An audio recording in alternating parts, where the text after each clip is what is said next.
Good evening, everyone, and welcome. Glad to see so many people in attendance tonight. Today, we have a regular board meeting of the San Felipe Del Rio CISD Board of Trustees, today being Monday, April 15th, 2024. Madam Secretary, would you call roll? Yes, sir. Ms. Luna Chavez? Not here. Mr. Overfelt? Present. Ms. Gonzalez? Here. Mr. Mesa? Here. Mr. Galindo? Present. Ms. Haynes? Here. And myself. Sir, we have a quorum. Thank you very much. Let the record show that we do have a quorum of board members and that this meeting was duly called in accordance with the Texas Open Meetings Act, Texas Government Code Chapter 551. We'll have opening ceremonies, first with a moment of silence for personal reflection, followed by the Pledge of Allegiance. Please stand.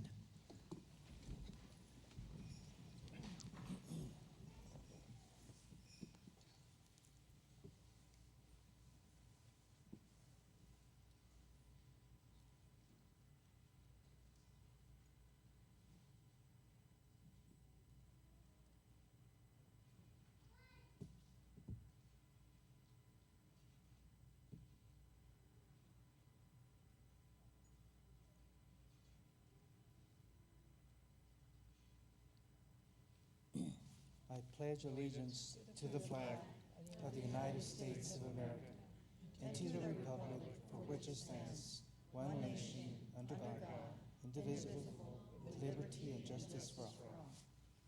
Thank you very much.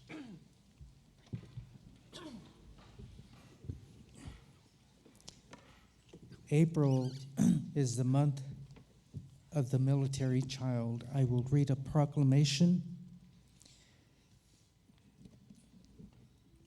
Proclamation, whereas military youth of today and tomorrow promise to be among the most active and involved populations in our nation's history, and whereas most military children will attend 6 to 9 different school systems throughout their lives from kindergarten through 12th grade, and whereas the social, emotional well-being of children in military families is essential to their success and has a direct impact on the resiliency of military families serving our country, and whereas the 47th Flying Training Wing at Laughlin Air Force Base and San Felipe Del Rio Consolidated Independent School District are committed to easing transitions for children of military families and ensuring that they are afforded the same opportunities and educational success as other children and are not delayed in achieving their educational goals.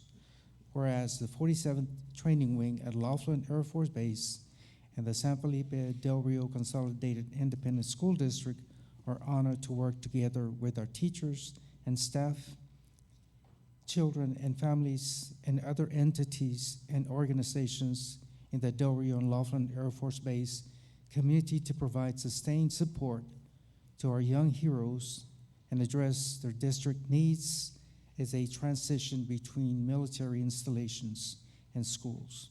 And whereas the 47th Flying Training Wing at Laughlin Air Force Base and San Felipe Del Rio CISD dedicates April 15th as Purple Up for our Military Kids Day for our young heroes. Therefore, be it resolved that I, Raymond P. Mesa, San Felipe Del Rio CISD Board President, do hereby join our 47th Flying Training Wing Commander Davidson, Commander-in-Chief and President of the United States Joe Biden, and Honorable Governor of the State of Texas Greg Abbott in proclaiming April as the month of the military child.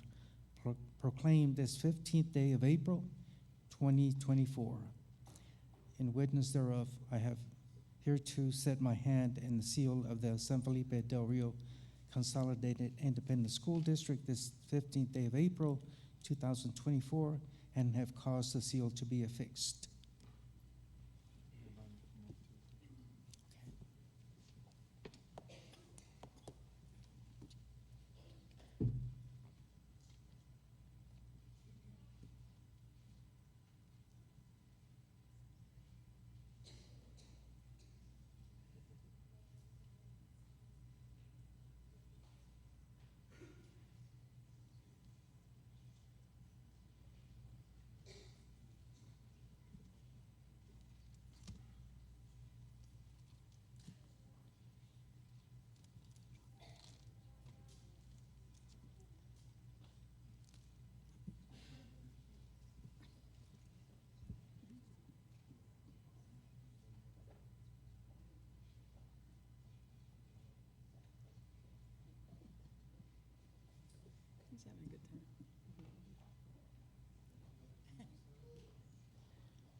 Thank you very much. The month of April is also Autism Awareness Month. We have a proclamation again. We have Monica Luna Garcia that will read the proclamation again for Autism Awareness Month.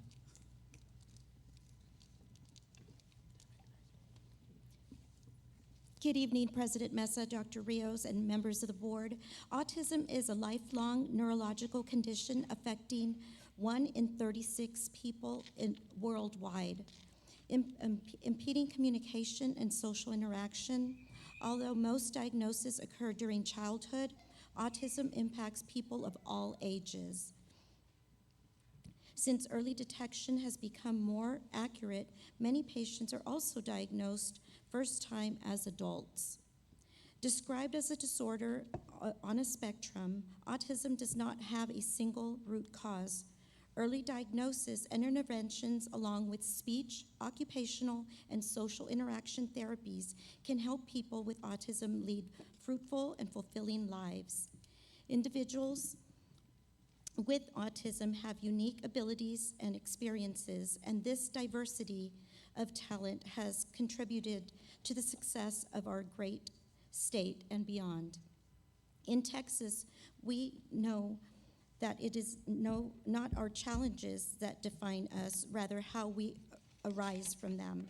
Each year, the month of April is set aside to educate the public about autism, highlight the need for early diagnosis and interventions, and advocate for continued research and celebrate Texans with autism.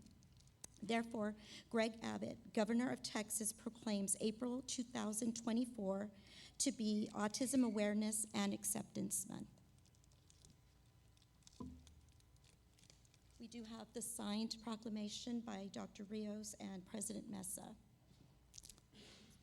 Thank you.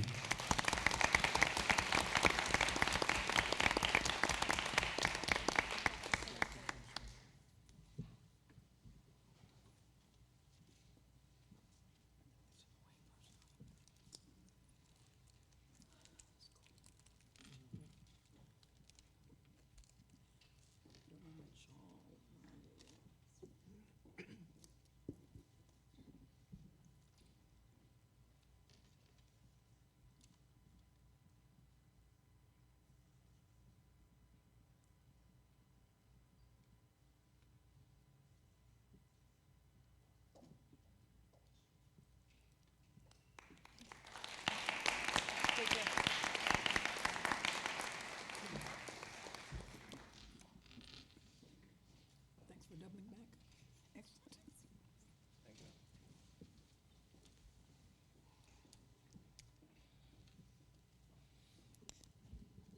Now, I want to thank everyone involved. There were some activities at the Civic Center, again, for awareness of Autism Month, and the city and other entities were involved. So I want to thank everyone that was involved with that, and people for attending that function that was placed there, that took place at the Civic Center. So thank you again.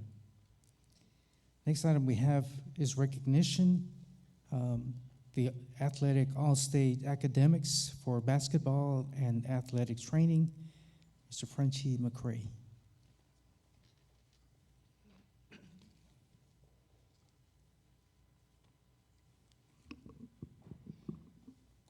Good evening, President Mesa, Dr. Rios, and members of the school board. We are here tonight to honor several of our student athletes. But before I do so, if you don't mind, I would like to thank all of our principals for all your support, for all that we do, because we know we couldn't do it without the teamwork that we share together. So thank you so much, principals.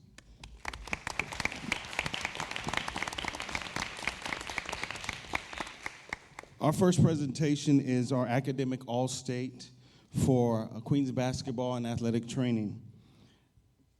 To get this award, you have to be an athlete, a student trainer, a manager in good standing with the team, one of moral character, a senior, and have an overall grade point average of 92 or above from grades 9 to 12. Our first award is for first team. Go ahead, come on.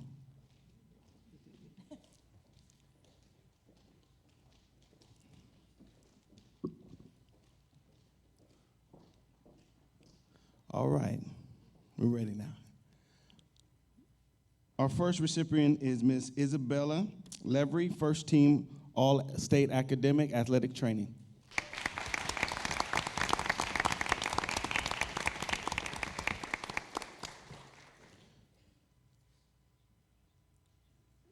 Presenting the award is our head trainer, Brad Dixon.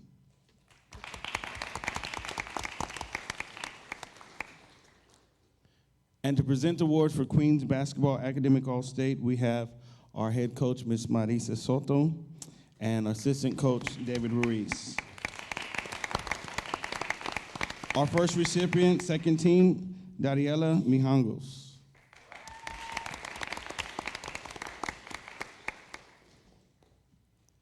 I think we could take a picture at the end.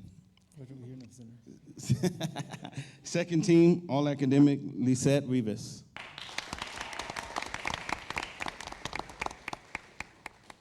Honorable mention, Elisandra Garcia, Caitlin Lewis, Gianna Urias, and Alejandra Bernal. And this, ladies and gentlemen, our academic all-state.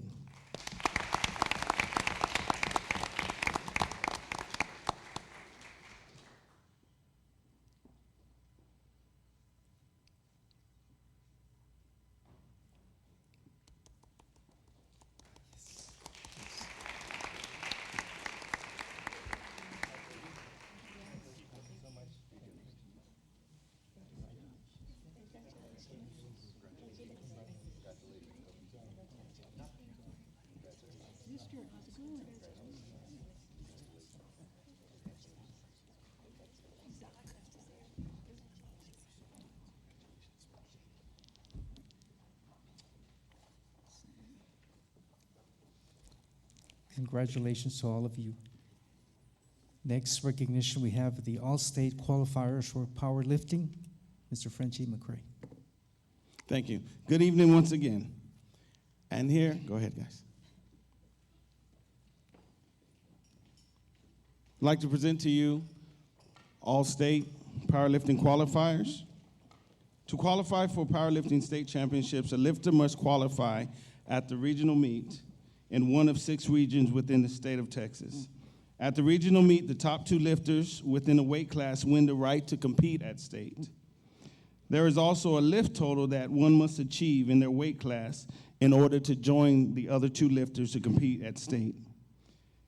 In March, Darrell Power had 12 lifters representing the Queen City at the Powerlifting State Championships. Both teams represented their school well and community, competing against the best lifters in the state. We were able to earn 3 state medals, with one being the state champion in her class.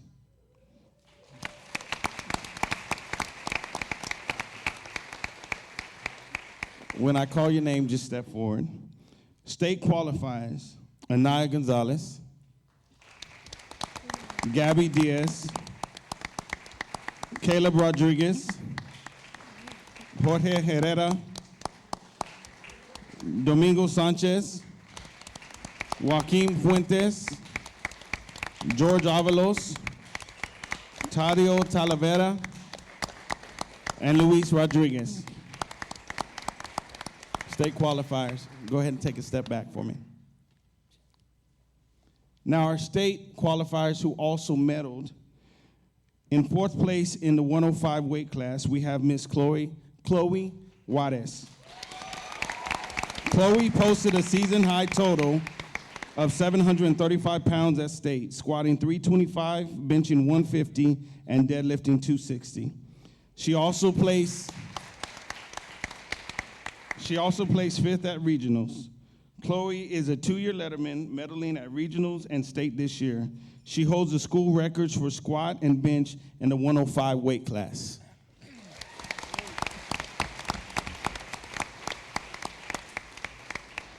In 3rd place for the 242 weight class, we have Miss Desi Coronado.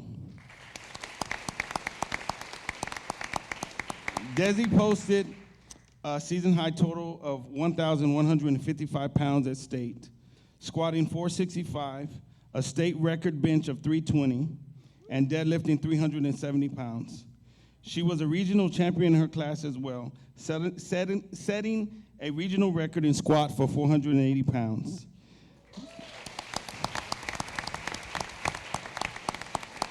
Desi is a 3-time regional qualifier and 2-time state qualifier in 3 seasons. She holds 10 school records, including best overall total, to add to her regional and state records.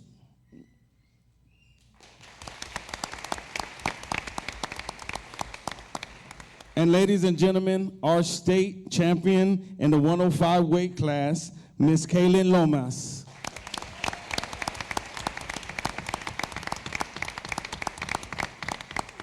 Kaylin posted a season-high total of 760 pounds at state, squatting 315, benching 140, and deadlifting 305. She also placed third at regionals. Kaylin is a 2-time regional medalist and a 2-time state qualifier in 2 seasons. She holds 6 school records, including best overall pound-for-pound lifter.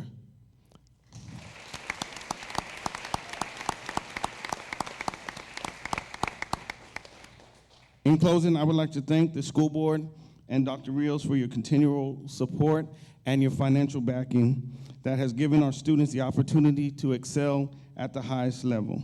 Thank you so much. It's so much better when we all do it together. Thank you.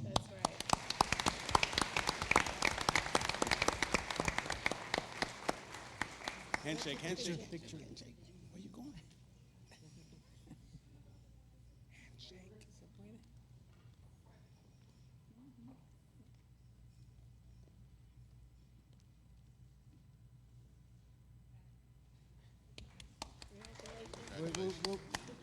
Whoa.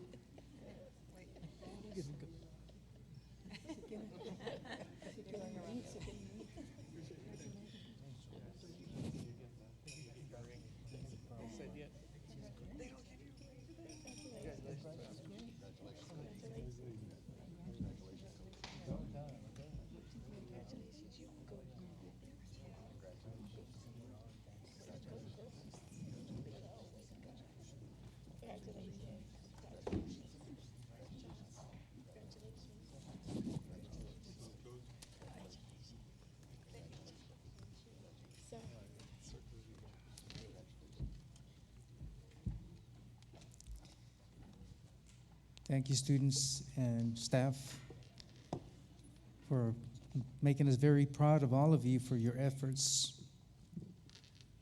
and continued success with the powerlifting program. Next item we have on our agenda is citizens to be heard. We have 2 people that signed up. First one, Axel Cannon. Topic, board policy concerning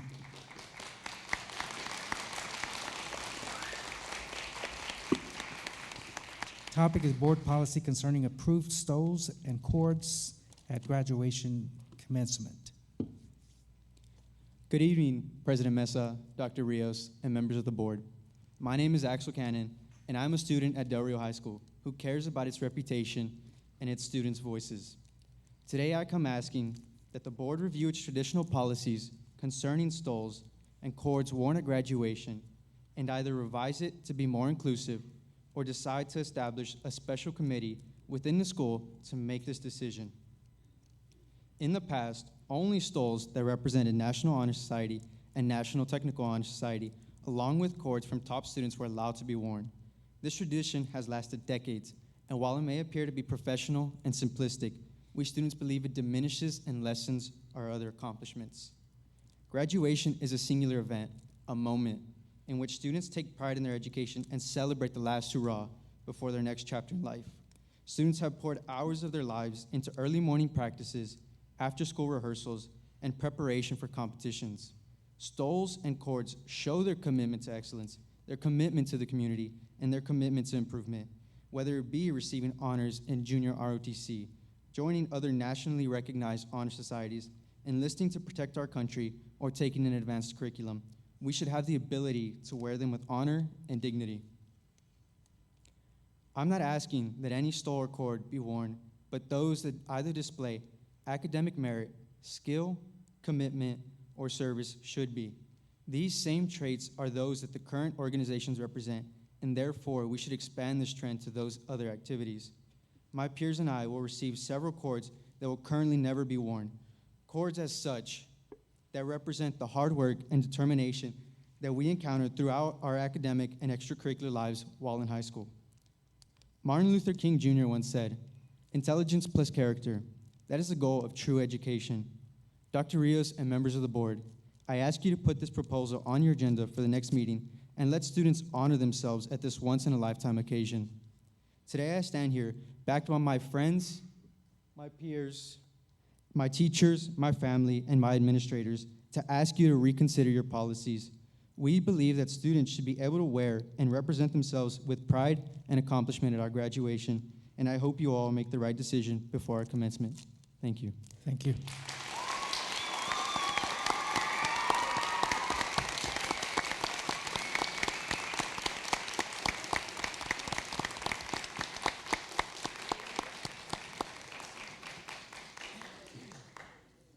Thank you very much. Next person that we have that signed up, we have Lucy Van Gotham. Elementary art program is the topic.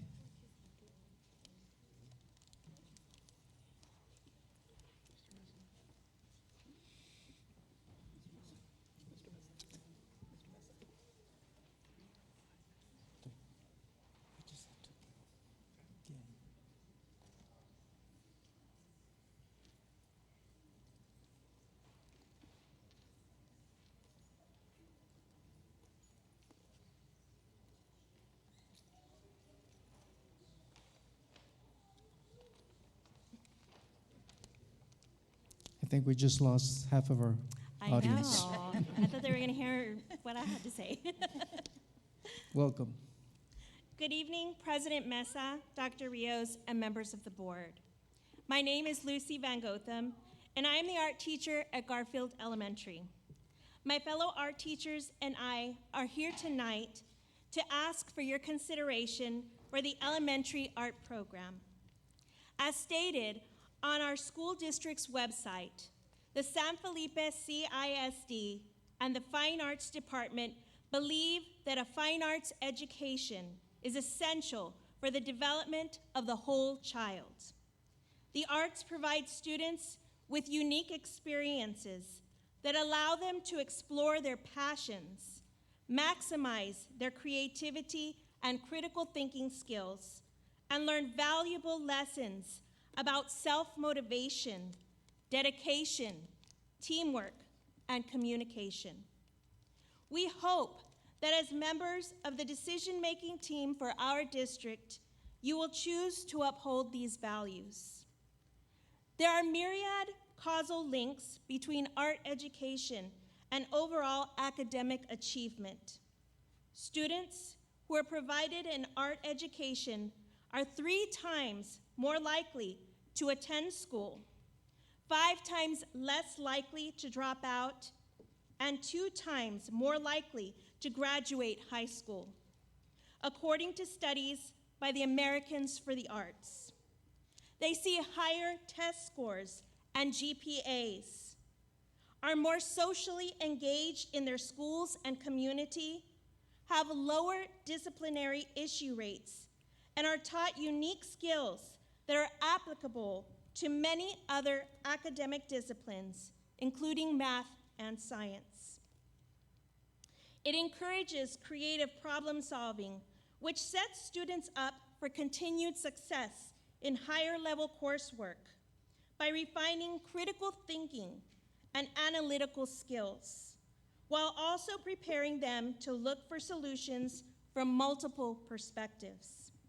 Students exposed to art education show enhanced memory and recall abilities, which improves their performance in standardized testing. It is short-sighted to consider art education as a luxury or elective course of study.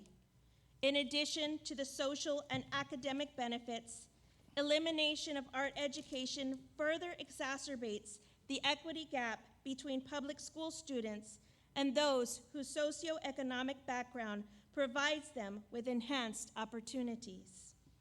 To eliminate the program is to effectively say that kids in a Title I district don't deserve the same learning opportunity as other students. To admit that is to accept a fundamental failure to the education system in the district. We owe it to all of our students to provide them a well-rounded, academically rigorous experience at all levels of their education journey. To claim that art education does not aid in that mission is wholly inaccurate and would be a profound disservice to our student body. All of us who work for the district understand the unique budgetary challenges that we face every day. And while it might appear that reducing or eliminating art education is an easy choice, I implore you to fully consider its comprehensive impact to the achievement and well-being of our students. Since art education is required as part of the state curriculum, it might be tempting to consider placing the burden of teaching art on educators from the general education classrooms. However, while this choice might be viewed as efficient, it puts unnecessary strain on those teachers who do not have the academic specialization required to teach art curriculum, which in turn provides a subpar education experience in both art and that teacher's basic curriculum. Our students expect us to provide them with every opportunity we can to achieve their goals in school and beyond. Art education is a fundamental piece of that complex puzzle. It is not to be taken for granted, and I humbly ask that you reconsider any plans to eliminate this vital curriculum for the learning environment. To do so would be to abandon key aspects of the district's vision statement. San Felipe Del Rio CISD, in partnership with our families and community, empowers every student to excel through a culture of collaboration, innovation, and achievement. Arts clearly provide necessary skills for our students to excel through a culture of collaboration, innovation, and achievement. And their elimination would have long-lasting implications on current and future success of our students. We have a banner here that was created by our high school art students that we would like to present to the board. And in the banner, they share all the reasons why art has been important to them in their life. Thank you for your time and consideration. Thank you.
Thank you very much.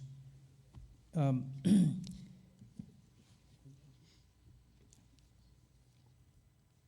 to read the training requirements. Okay.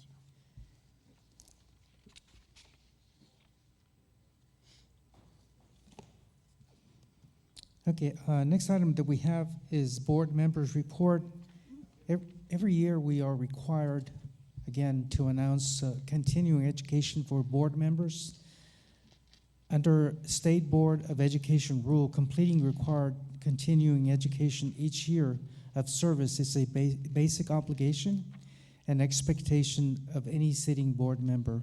As board president, I am required to announce the name of each member who has completed the required continuing education, has exceeded the required continuing education, or is deficient in meeting the required continuing education. The requirements for training are measured as of the first anniversary of the date of trustee's election or appointment, or 2-year anniversary of his or her previous training as applicable.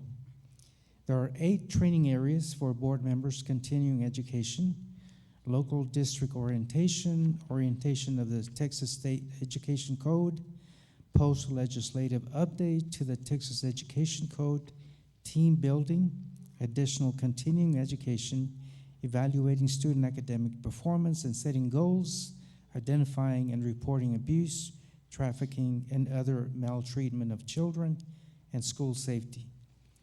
To the extent applicable to each board member, I will announce the completion or deficiency as required by law. For members who still have time remaining to complete required training, I will announce those board members who have scheduled timely training and those who have not yet scheduled the training. At the conclusion of this announcement, I will announce any board members' training in excess of the continuing education requirements. Again, as I mentioned, the categories are many, and I would like to report that board member Raymond Mesa has exceeded the required amount of continuing education training, total 21.5 hours. Board member Linda Guanajuato Webb exceeded the required amount of continuing education training, total hours 22.25. Board member Diana Gonzalez exceeded the required amount of required education training, total hours 10.25. Board member Amy Haynes exceeded the required amount of required continuing education training, total hours 15. Board member Joshua Overfeld exceeded a required amount of continuing education training, total hours 12 hours. Board member Jesus Galindo exceeded the required amount of continuing education training, total hours 16. Board member Rebecca Luna Chavez exceeded the required amount of required continuing education training, total hours 16.75. Again, this concludes our report for, again, annual training for board members. Thank you again, board members. There's one item on the agenda that we will be moving up, and that's under Human Resources. Board members, item G. I'm sorry, let's see. It'll be 14B, consideration to approve a memorandum of understanding agreement between San Felipe Del Rio CISD and Sul State University. Sandra Hernandez. Mr. Mesa, Yes. before Sandra addresses the issue of tonight, we're joined by Dr. Garza and some of his staff. So if there's any questions about the MOU, I think they would help us answer that if administration doesn't have the answers. Okay. Thank you for moving it up, sir. Yes.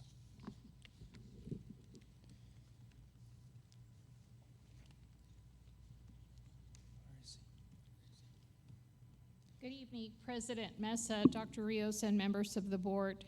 At this time, we are presenting a memorandum of understanding for, in collaboration with with Sul Ross State University, and this is to prepare our teachers, our individuals who are principal's residency grant, and this is a shared service agreement with Sul Ross University.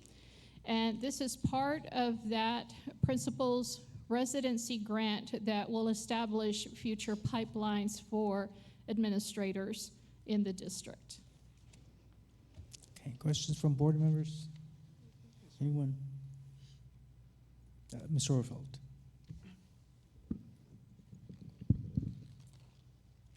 How is explain the process to me as to how the the candidates go through the program, how they receive the instruction, virtual, on-site, et cetera, please? The candidates are presented first for review. There is a interview process to establish the candidates who will participate in the Principal's Residency Grant Program. Once that is established, we assign a principal mentor to that individual. The Sul Ross University has appointed a person, an individual who is their guide, so that they determine the hours and the services that they will need in that preparation program throughout the year. It is also in collaboration with the Texas Education Agency, so there are some competencies that they are required to prepare for and to be able to present as they go through that growth process. And they do a presentation as well. And as Dr. Rios mentioned, we do have a representative from Sul Ross who could provide a little bit more detail and elaboration for a specific, if there are any additional questions. But that is pretty much the process for identifying candidates, residency candidates for the program. Okay, so I have some questions on the program then, if there's a representative from Sul Ross.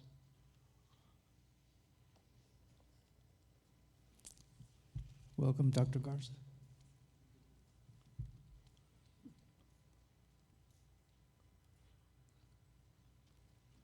Thank you, Mr. Mesa. Dr. Rios, it's a little bit nostalgic to be here, but it's great. Yes, sir. Thank you, Dr. Garza. So for once the individuals are accepted into the program, as Ms. Hernandez alluded to, there are different competencies and stuff like that, as well as a mentor that is assigned. Who do you have? Is that someone that comes out of Del Rio, Uvalde, Alpine, Eagle Pass? Would they be on site here constantly, or be available Monday through Friday here in Del Rio to assist our individuals? We have our main person by the name of Mrs. Lisa Estrada. She is currently in Alpine, but we do have some staff members here. Our chair is Dr. Bradley Carpenter. He is available here. We also have available here Dr. Tanya Seni that's here at Del Rio, and she will be available for any assistance that's necessary for any questions that might be asked. The delivery of instruction, I'm not sure if that was answered, sir. The delivery of instruction is online instruction. Okay, so there's no need for any or no required face-to-face classes in the evening to prepare for the competencies and ultimately the SBEC certification? Right, but we do have some tutorial services, some services aside the actual instruction to prepare for the actual PAC and for the PASL, and for the actual certification of the degree.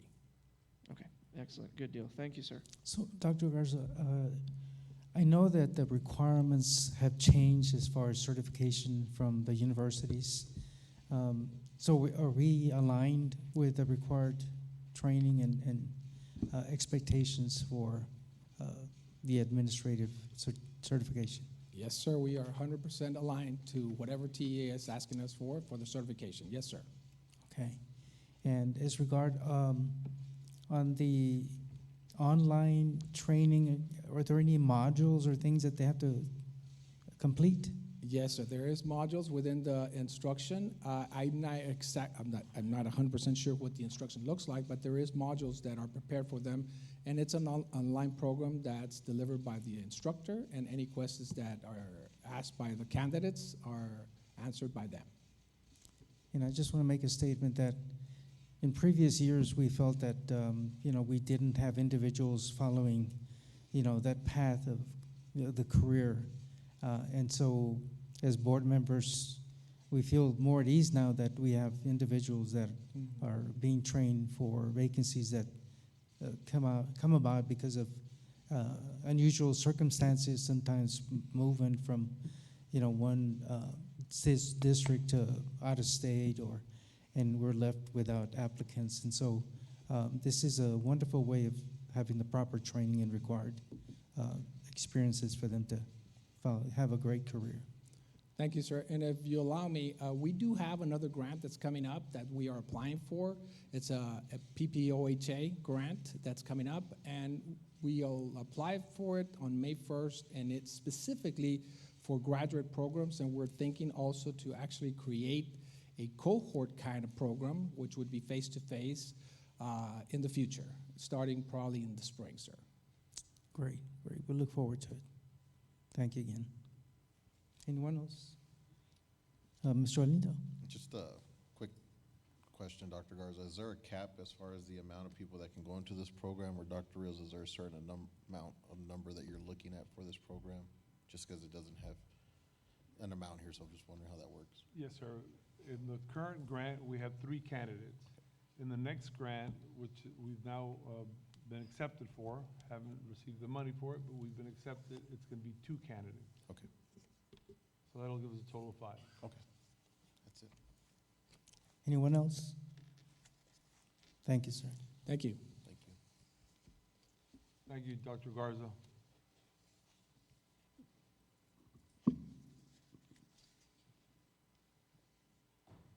There being no other questions, Sandra, would you read the recommendation? Yes, sir. It is the recommendation of the administration to approve the memorandum of understanding between San Felipe Del Rio CISD and Sol Ross State University for the MOU.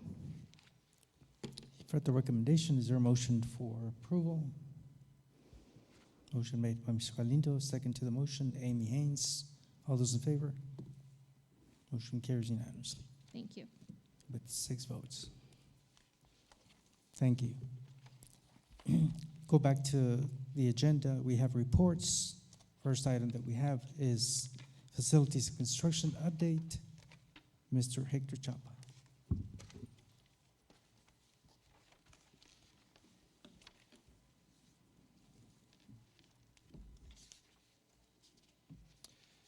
Good evening, President Mesa, Dr. Rios, members of the board. Tonight's presentation includes an update on the electrical bus deployment project, as well as Cody Warlaw gym renovation project. Progress is being developed at the job site. Tomorrow, AEP is scheduled to install the AP transformer that is to be located on the leftmost point of the concrete. The 2 switch gears are installed, as well as the step-down transformer. Last update, those items were installed, as well as the hubs, distribution hubs. Currently, 7 of the rapid chargers have been installed. Here in the picture, you see 3 individual ones and a set of a pair. Off picture, there's 2 more rapid chargers, as well as the 6 pairs of the normal chargers. Currently, the contractor is running wiring and is scheduled to complete that portion by the end of the month. As I previously stated, AEP is scheduled to install the transformer tomorrow.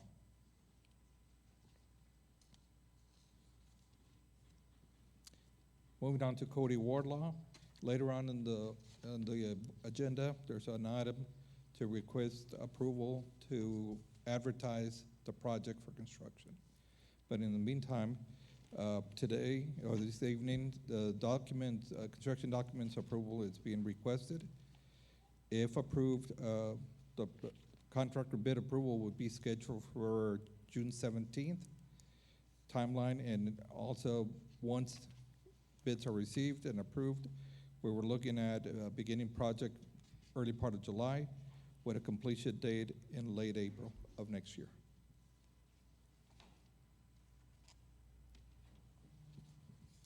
That concludes the construction portion of the presentation. Questions from board members?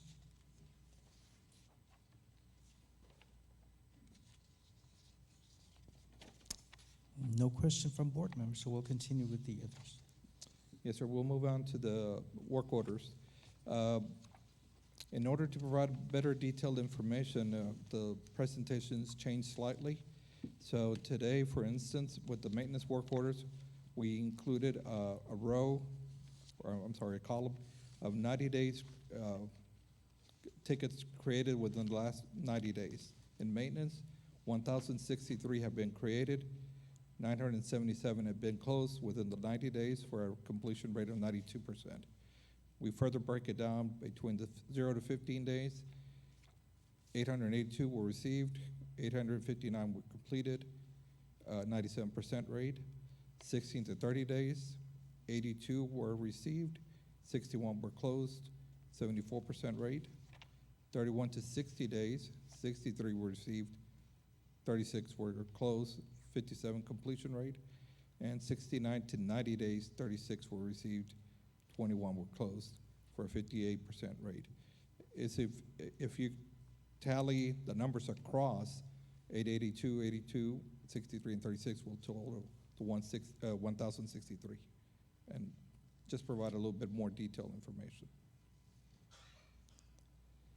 Technology, for the past 90 days, 2,343 tickets have been received, 2,272 were closed for a rate of 97%. 0 to 15 days, 374 were received, 353 were closed, 94% rate. 16 to 30 days, 177 tickets were received, 162 were closed for a closure rate of 92%.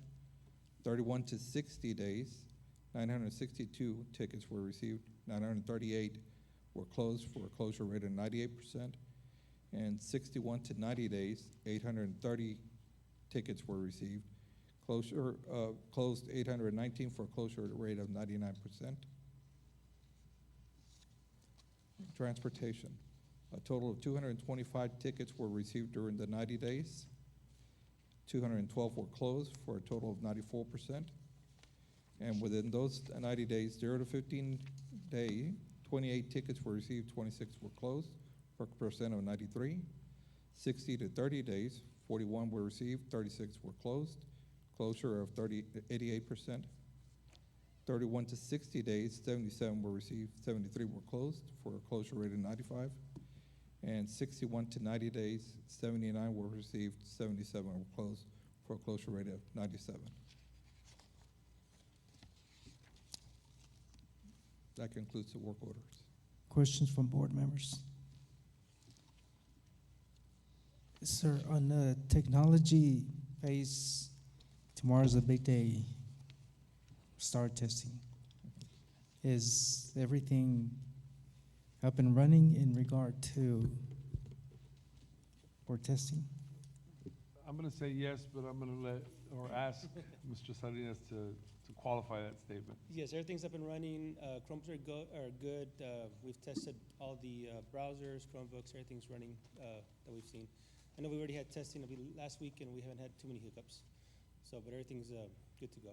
Okay. Do we ever communicate with, local city government in regard to, make sure that we don't have any outages that are caused by maintenance from Maintenance or anything like that. their behalf? They've already really never contacted us on it, but like I said, it's just, if power goes out, it goes out. But like I said, we have our closets are up and running, so, we've changed out batteries to keep all the network running. So, but like I said, really it's only power that we've had issues with, Spectrum and internet services. We usually don't have any kind of outages with them. So. Well, I'm glad the wind is not, 30 miles an hour, but Yeah. where I live, it's almost like I had to readjust my clocks on all, a microwave and my stove and everything, because that wind will cause Yeah, the outages. for the power to go out. Correct. It might be a few seconds, but it interrupts everything. Mhm. Yeah, like I said, we've been going through all our closets, making sure our batteries are up to date, and if we do have power outage, they should be good for at least 10, 15 minutes while the power comes back on. Yeah. So, And the reason I bring that up is because I see the big bucket trucks, you know, I call them cherry pickers, Mhm. all along Bedell because they're installing the new, Mhm. Yeah, the new seems power like grid. 100-foot poles. Correct. And I hope it doesn't affect, outage for those particular schools Right. that are along the way. Yeah, no, that I have known, like I said, they've swapped out the power grids from another grid, so they're not being affected by any of those kind of grids. So Okay, great. I know middle school did have one a couple of months ago, but like I said, they told us there was an accident down the street, so they cut the power to the campus over there. So, but that was that one testing at Calderon. Okay. It wasn't necessarily the construction company. Like I said, they shut it down because there was an accident down the street, so they took Okay. precautionary. I just want to make sure again that, we don't have any interruption with such important things coming up Yes, this week and next week. correct. Anyone else? Thank you, sir.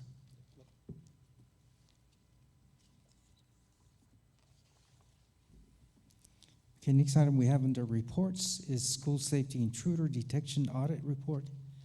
Chief Foss.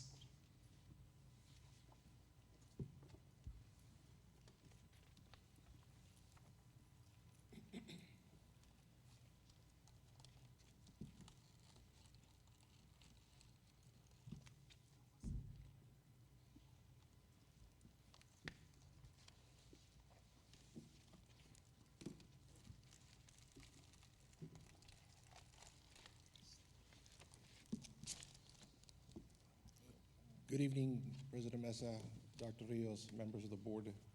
Today I'm going to be reporting the intruder detection audit report. I'm going to begin with a screenshot of the TEA dashboard. It'll show our current status as far as campuses completed. We are at 80% with 5 findings for the year and 2 pending corrective actions.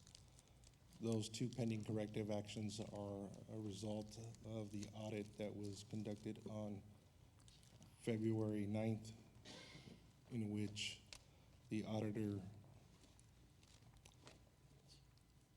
had 2 findings for exterior door audits. We have until May 17th to complete the corrective actions, which all corrective actions have been completed for both locations. Campus A was corrected on May 26th, 27th, and 28th, and Campus B was corrected on the 25th and the 2nd of April.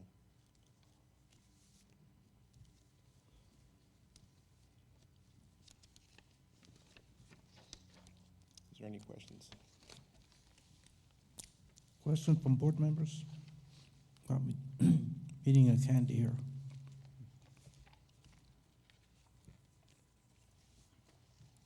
Any questions? Not that we can ask publicly. Oh. Because of security. All right, well, thank you for the report. Thank you.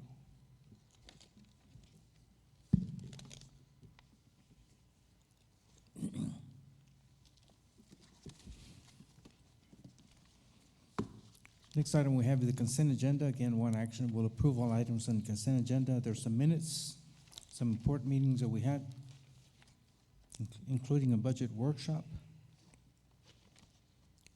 Donations, again, Dr. Rios. Yes, sir, We- they're posted. We posted, okay, great. As always, we appreciate everybody that donates to our district, including individuals and organizations. We are extremely proud of what took place just past week in regard to the School Education Foundation with all the individuals and entities and organizations that participated. Are there any items that need to be pulled out or any questions from board members? Questions that need to be answered or items that need to be pulled out from consent agenda? Again, there are some expenses and purchases, most of which have been approved in prior meetings. Hearing no questions, then I will entertain a motion for consent agenda to be approved. Motion made by Ms. Gonzalez, seconded by Mrs. Webb. All those in favor? Motion carries unanimously. Thank you very much. Go on to item 10, administration. Consideration to ratify and approve the order of election for San Felipe Del Rio CISD School Board elections to be held on May 4th, 2024. Sandra Hernandez. Good evening once again, President Mesa, Dr. Rios, and members of the board. In compliance with the election code, the Board of Trustees of San Felipe Del Rio CISD must approve an order of election establishing procedures for filing and conducting a school board election. The offices up for election this year are as follows. For place 2, currently held by Mr. Joshua D. Overfelt. Place 6, currently held by Ms. Diana E. Gonzalez. And place 7, currently held by Ms. Amy Haynes. The candidate filing period for the board election began on Wednesday, January 17th, and it ended on Friday, February 16th, 2024 at 5 p.m. And at the end of the filing period, the following applications were received. We received an application from Mr. Joshua D. Overfelt, and he is unopposed.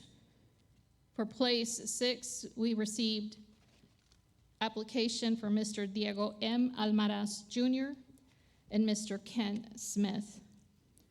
For place 7, we received an application from Ms. Amy Haynes, and Ms. Haynes is unopposed.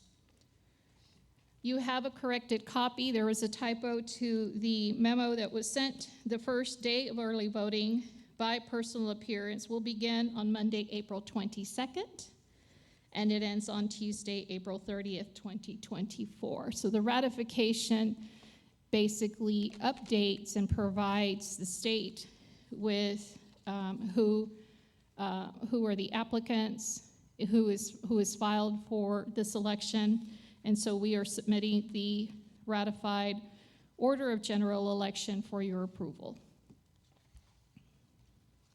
Any questions?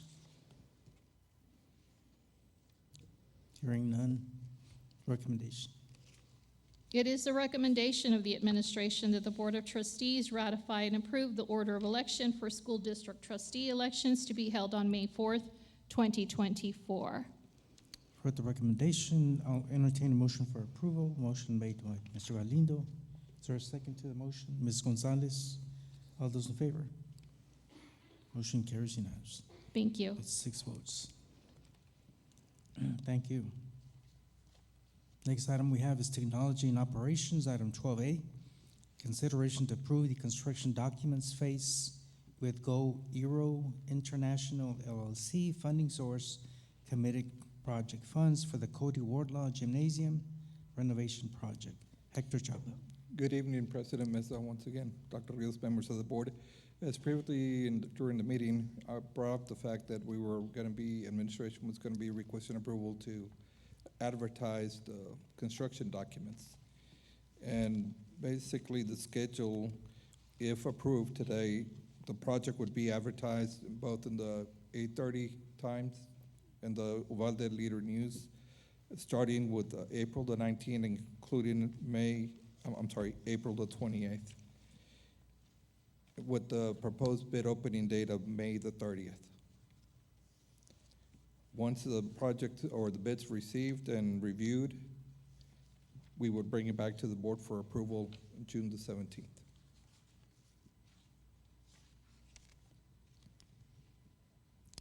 Dr. Rios, you want to remind us again, this is the joint project with the city? Yes, sir. In this project, the city has contributed approximately $1.5 million, and the school district is about half of the whole project, I believe 1.2 or 1.4 million. That money is in the committed funds, along with the money that the city donated or contributed to the project. And this is not a commitment to spend the funds. This is a commitment to see what contractors will bid on the project. And it will become handicap accessible. That is correct. Okay. And so I know that some of the dressing rooms are down below. What provision is going to be made for that? In the construction documents, as well as in the memorandum of the city, the school district will retain control of the dressing rooms on both the home and the visitor side, because we use those for different types of storage. The dressing rooms will be in the current location where we provide space for the Education Foundation to store their materials. So in those two front rooms of the building.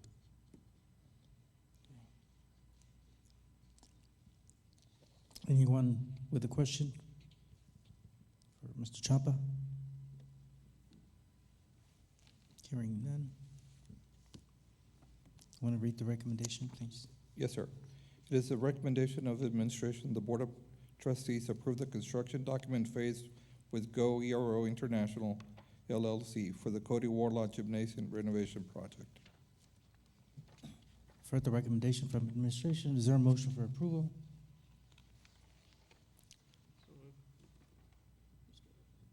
Oh, Mr. Orfeld. Motion made by Mr. Orfeld, seconded by Mr. Galindo. All those in favor? Motion carries unanimously.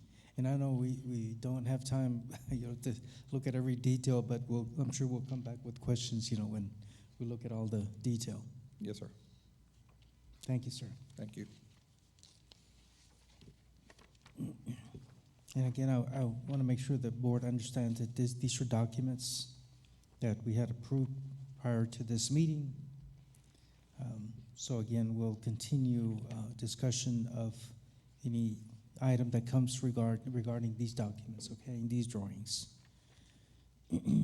Next item we have is Business and Finance, item 13A, consideration to approve submittal of the Head Start Continuance Funding Grant application in the amount of $2,844,626 with non-federal share of $711,156 for a total amount grant $3,555,782.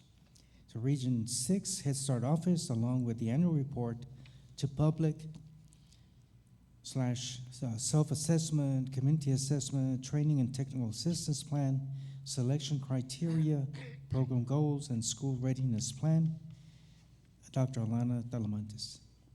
Good evening, members of the board, Mr. Mesa and Dr. Rios. On behalf of the Irene C. Cardwell Head Start and Pre-K, I am here to represent the Families, Children, and Policy Council. I am going to present the Head Start Continuation Grant for 2024-2025 and the MOUs, the Missions of Understanding, the Memorandums of Understanding. First, our funded enrollment is 346 Head Start students.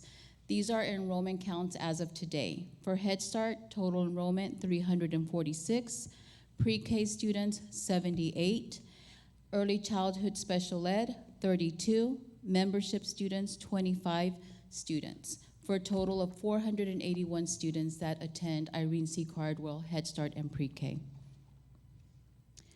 For our Head Start grant, we are proposing the funded enrollment for 346 students. Head Start program operations, the funding level is $2,812,230. Head Start training and technical assistant, the TTA grant, $32,396. Our total funding, $2,844,626. And non-federal shares is $711,156. That is a proposal of us presenting for our Head Start funded grant of 346.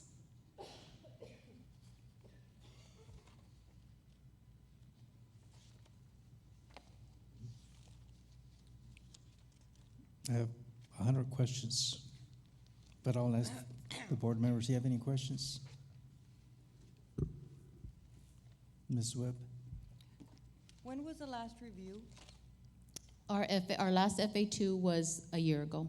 Okay, and what were there any findings? There were no findings. I reported that last year there was no findings, no areas of concern, and no areas to remediate. Thank you. Okay, that I have is, now that we have a new location, do you have room for expanding the program? Yes. But our funded enrollment is only 346, which we are at. Our enrollment could increase in pre-K students for 4-year-olds. Okay. I know because of experience that we had, there's funding available when they either have excess money or they close down one center or another for, Yes. not making the proper adjustments in regard to visits. I've for years I've been wanting to expand the program, and it means a lot to get an early start. Whether they're in Head Start, I prefer Head Start Yes. over the non-Head Start children that we serve. The reason is that you empower parents to be better parents by providing social, emotional, health, and sometimes even job training. So with the new facility that you moved over to, I was hoping that some additional grant money would be applied for. I don't know if your representative can give you insight as to monies that might be available for expansion. We do meet with Mr. Huerta regularly. We are one of the centers that have kept their funded enrollment. Many of the Texas centers have not. And there was a budget cut with the government this year, and that explains also why we haven't received our COLA yet. It is just being presented. I believe it'll be 2.3, but I can definitely ask for more, consider any other grants that are available for Head Start enrollment. Are we talking about? But based on our community assessment and the births that are here in Del Rio and the children that are between the ages of 3 and 5, that is why our allotment of 346 students is Yeah. there. Are we talking about Fred Huerta? Yes, he knows you. He says hi all the time. Alfredo Huerta, yes. How old? He's like 100 years old. I shouldn't say that, but Well, he remembers you from, I believe, was it the old Cardwell? Travis. Or Travis? I know the he's- gentleman quite well. Yes, No, I just wonder because again, yes. Head that's Start it. is a wonderful program. It's, yes. The earlier you start with them, and the good thing that I see because when I visit, your program is that Yes. they all enjoy it. I mean, they're all having fun. They get the idea that school is a cool place to be at, and of course, the learning is awesome. But I still want to fill up every classroom of every school that we have. And now that you're in a different situation, I was hoping that perhaps you would have that conversation with Mr. Huerta, and I know those monies become available because sometimes they tell you, can you get here and sign paperwork and bring, your narrative or expansion. I do want to applaud you for the efforts of registration. I see the signs everywhere. When I go to doctor's offices, or I see the registration for a Head Start in different areas of town. So those efforts are great. Thank you. And I just, again, with everything that's going on in regard to, helping families, because I know that a lot of times they come to you and they want employment, and sometimes we pay for training to provide these parents in different areas so they can go out to the workforce while the children are at school. Yes, our calendar is full of parent trainings. That's for one every good month. thing that I can say, that the Head Start program is awesome in regard to the areas that you provide, the empowering abilities for parents to do a better job as parents, and Yes. provide a more financial standing in regard to buying them resources, library books or whatever. Yes, But, sir.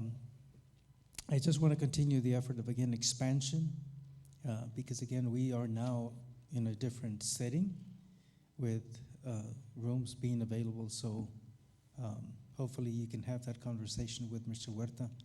Yes, sir. Tell And him we that do I- have a healthy waiting list too. So, Oh, right. Well, tell him that I'll call him if he needs for me to call him, okay? 'Cause I sure will. I know I'll the let him know. individual quite well. Yes, Okay. he's mentioned you. Okay, anyone else with a question? I just want to make sure that, I was asking Mrs. Webb, because I know every year we get invited to the governance training at the beginning of the year. I know that Ruby Adams used to do that training, but I want to make sure that a board member attends those meetings so that if they do come and visit, that we're well-versed on any changes regarding policy. Yes, sir. And we still continue with our governance training programs.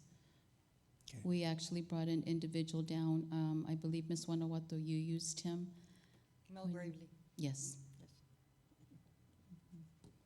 So we will definitely invite the board. I have invited the board to come see the campus as well, and it's open at any time also. Well, especially that training, because I know that Yes. they always want, when they do visit, they want at least one board member, Present, yes, to be there to answer questions. yes. Okay. Anyone else? Again, please have that conversation with them, with Mr. Wood Yes, sir, for I will. expansion. Okay. Thank you. And so, you continue with the application, or you're going to read the recommendation? Yes, if I can read the recommendation.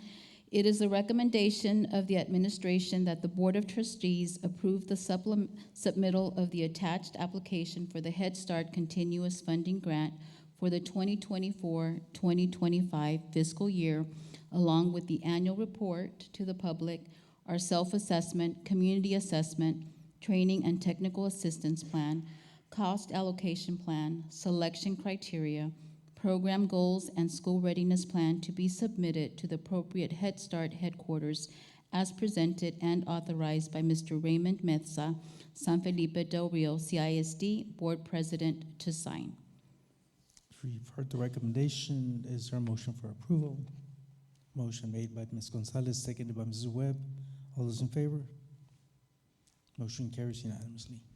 We continue with item 13B, consideration to approve memorandum of understanding in accordance with section 64(2)E, section 5 of the Head Start Act. Head Start agencies, grantees are required to enter into a memorandum of understanding with appropriate local entities.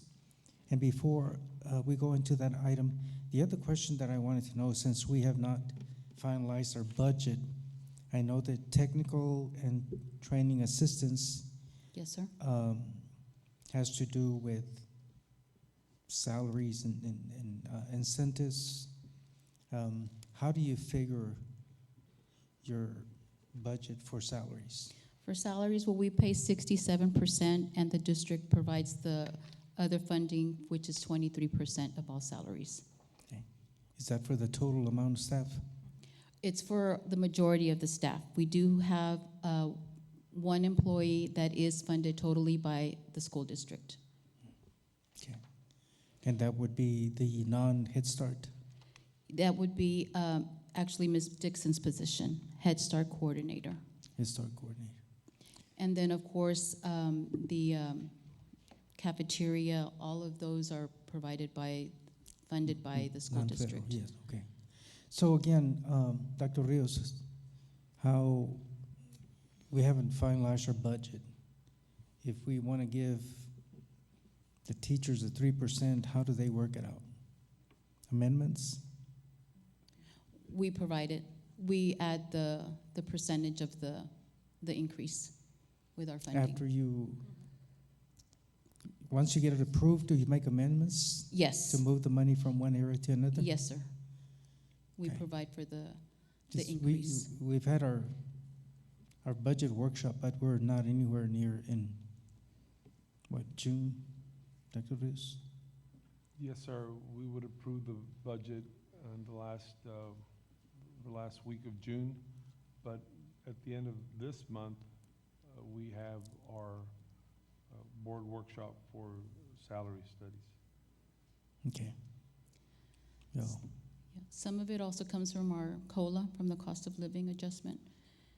It's supposed to be at 2.3% this year, but it has to be finalized. We haven't gotten our letter of approval that we're getting at. Okay. So you mentioned that there were some cuts with the federal program. Yes. Do you know what amount? I mean, what percentage? I know it was either 6 million or more, but they were going to decrease it more. But this was when they were having they were going to have the government closure, and that's when it got approved, all of the government approval of the funding for Head Starts. So when we are talking about 6 million, we're talking state, nationwide. Nationwide. Okay. By Biden, yes. Okay. But the cost of living allocation, the COLA, what they call? It's going to be at 2.3. 2.3. Yes. But we haven't gotten our official letter Okay. that we're getting the COLA. But Okay. speaking with our Head Start coordinator, our specialist, and Susan Maldonado, who's in charge of the finances for Head Start, stated we will be getting a 2.3%. Okay.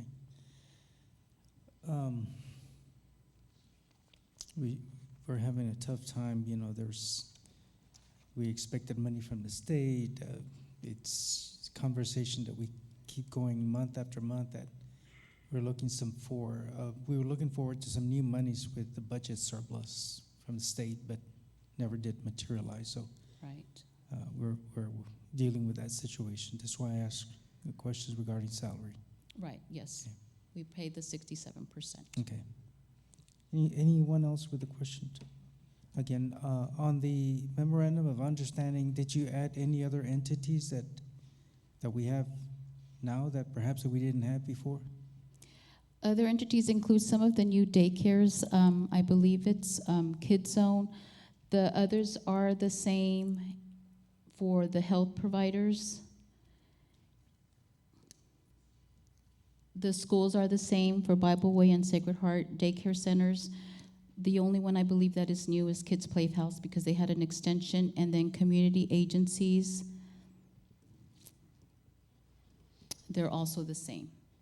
Okay, because I would like for you to include some of the new businesses that we have, like Texas Roadhouse, and Oh, yes, we've approached them. we always approach these people for, again, Yes. to invite them to your parent policy council meeting so they can know what kind of services you're providing for the parents, but especially when you have needy situations such as coats during the winter and so forth. Approach every new business in regarding to join in your coalition of supporters. Yes, and some of MOUs are with the district, so we have that mission of understanding with them in combination. Okay. Like for Border Patrol, and Yeah. they help us very much. Invite everyone that you can Police so they can, Department, yes, they can be aware of what services you're providing for the parents. And yes, sir. so it's always good to look forward to new businesses that come open. You know, I'm thinking of the bowling alleys and new owner and so forth. So they can provide some support, Partake, yes, sir. whether it's material or monetary. Yes, sir.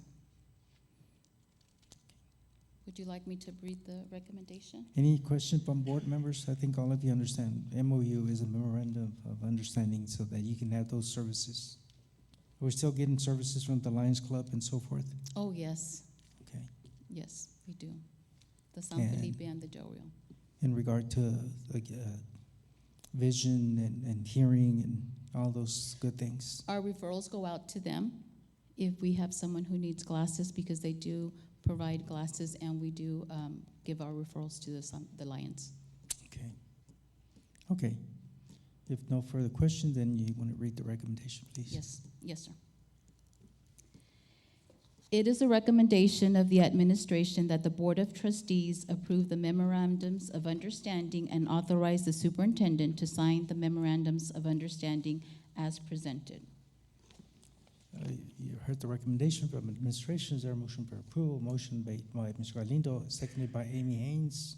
All those in favor? Motion carries unanimously with 6 votes. Okay. In closing, I just wanted to share that Irene C. Cardwell Head Start made the top 5 early childhood centers in the state of Texas by HEB. And also to show you some pictures of our new campus. Many of you attended our ceremony for Irene C. Cardwell Head Start. In front, you see where it was our name changed to Irene C. Cardwell Elementary. Children using the gym, our cafeteria, and then we have a tricycle area where it's really important, where we focus not just on the academics, but the fine motor, the gross motor, the physical development, and social development. Here are our classrooms. We have received brand new furniture. You see our children using them, how excellent everything looks, modern furniture, and a new home to call for Head Start. And our children have a message for you, and I hope you can hear it.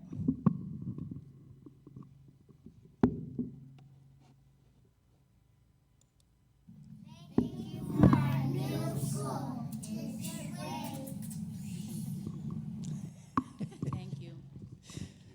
Thank you so much. No, thank you. Thank you.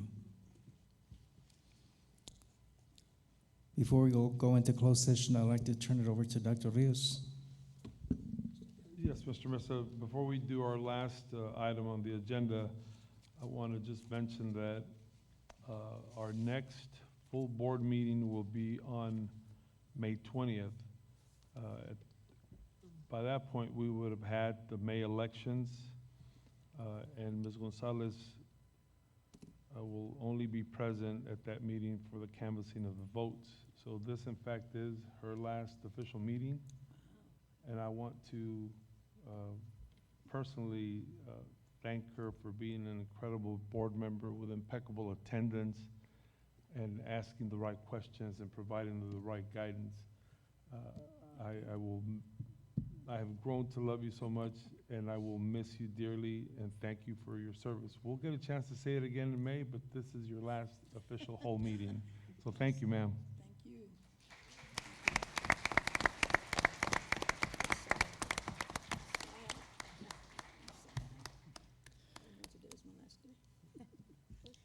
A lot of people don't know it, but she's my closest friend. I look after her, and she looks after me. She has a better attendance than I do. I think I missed one meeting one time, but she has done a tremendous job. I don't want to get emotional, but she's done a great job.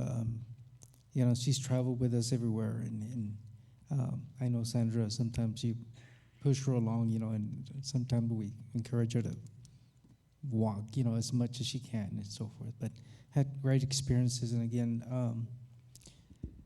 this job entitles a lot of things, and Ms. Gonzalez, you're an excellent candidate in regard to attendance and being at every meeting that you can. Thank you so much again for I miss you all very much, but I can still serve the school district in other ways. Thank you. We're going to miss her singing at convocation. Okay, we're going to go into a closed session. 14A. Oh, yes. I forgot about 14B, but that's been already discussed. 14A is consideration to approve an amendment for the 2024-2025 school year calendar. Sandra Hernandez. And I think there's several amendments. Yes. Good evening once again, President Mesa, Dr. Rios, and members of the board. You have a copy of this presentation with you. Let me try to open this presentation up. So the administration is requesting to amend the 2024-2025 academic calendar to be in alignment with the Student Attendance Accounting Handbook and to support dual credit students and staff. So the proposed revisions are as follows. So this is the current adopted calendar, and the two areas that are primary areas that we notice is looking at the RTI day which was held on or posted for August the 12th, and spring break. And so these particular areas, the First Amendment moves the Professional Development Day scheduled from August the 12th to September the 23rd. And this is to be in alignment and compliance with the Student Attendance Accounting Handbook. We can only use Staff Development Waiver Day, can't be used prior to the first day of instruction. So it did have to be changed, and so we're recommending that First Amendment. That amendment also changes the first day of school to Monday, August the 12th, 2024. It extends the total number of instructional days from 28 to 29 days in the first 6-week cycle, and it reduces the total number of instructional days from 29 days to 28 days in the second 6 weeks. The Second Amendment moves spring break, which was originally assigned to the week of March the 10th, to the week of March the 17th. And this is to be in alignment with Southwest Texas Junior College. And this supports the dual credit learners and the teachers who would have otherwise had to attend classes during that week. So that is the recommendation for that change. And then the Third Amendment moves the Professional Development Day, which was originally scheduled for March the 17th, because that would have been the spring break change, to March the 14th. There is one more amendment, and that is the Weather Makeup Day. So the Weather Makeup Day on the previous calendar, it changes it from April the 21st, which is an Easter Monday. That is DED policy, a regulation, which if this were to be an actual weather date, related date, the staff members, it would have been in opposition to that particular regulation. So it's just a swap to April the 18th, which is just right before that holiday. And those are the proposed amendments that we have. There is no extension to the number of days. Those number of days will remain the same. It's just changing, doing some swaps. You'll see the copy of the new proposed amended calendar. And are there any questions? I guess, so board members can understand, this came about because of a date that they had given us in regard to spring break, and it got corrected. Yes, this is to be in alignment with the college. Okay. So I hope that no one has planned their spring break little vacation thing. Any question from board members? Hearing none. Recommendation. Yes, sir. It is a recommendation of the administration that the Board of Trustees approve the amendments to the 2024-2025 academic calendar as presented. Heard the recommendation. Is there a motion for approval? Motion made by Mrs. Webb. Is there a second to the motion? Mr. Orfeld. All those in favor? Motion carries unanimously by 6 votes. Thank you. Thank you. The time is 7:33 p.m. We're going to go into closed session pursuant to policy 551.074 and 551.071. Again, if any action will be taken, it will be taken upon reconvening into open session. We are now in closed session. Okay, the time is 8:49 p.m. We are reconvening to open session. No action was taken in executive session. We're down to item 18A on our agenda, consideration to approve the personnel report to include the following: new hires, district vacancies, retirements, resignations. Sandra Hernandez. Good evening, Mr. Mesa, Dr. Rios, and members of the board. At this time, it is a recommendation of the administration that the Board of Trustees approve Ms. Azaira Campos de Cárdenas for the position of 21st Century Community Learning Center Program Site Coordinator. I'm sorry. There was still a personnel report that was presented in closed session, so we have As- to have them approved under item A. retirements and vacancies.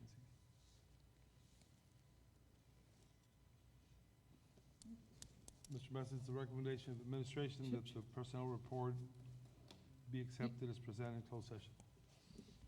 Any question from board members? Okay, we had a motion from Mr. Orfeld. Is there a second? Mr. Alindo, all those in favor? Motion carries unanimously. Now we can do it. Thank you.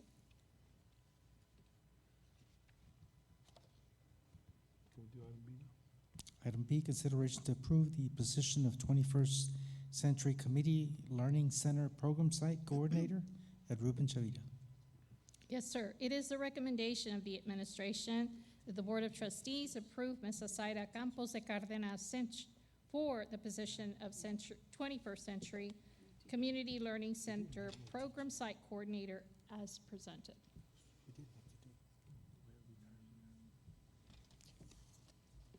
Okay, you've heard the recommendation from administration. Are there any questions?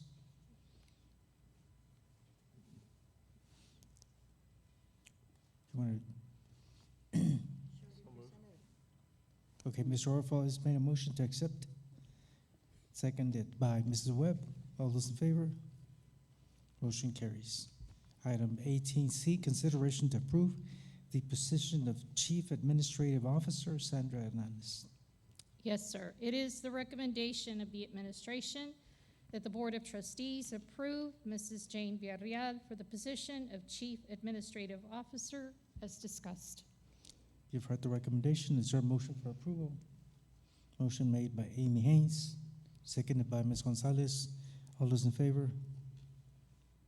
Motion carries unanimously. Thank you very much. I just want to wish all students again the best week that they can have in regard to the STAR testing. I hope that get to sleep early and have a good breakfast in the morning, and parents help them out so they can do well on their STAR tests. There being no other items on the agenda, is there a motion for adjournment? Motion made by Amy Haynes, seconded by Ms. Webb. All those in favor? We are adjourned. Thank you very much.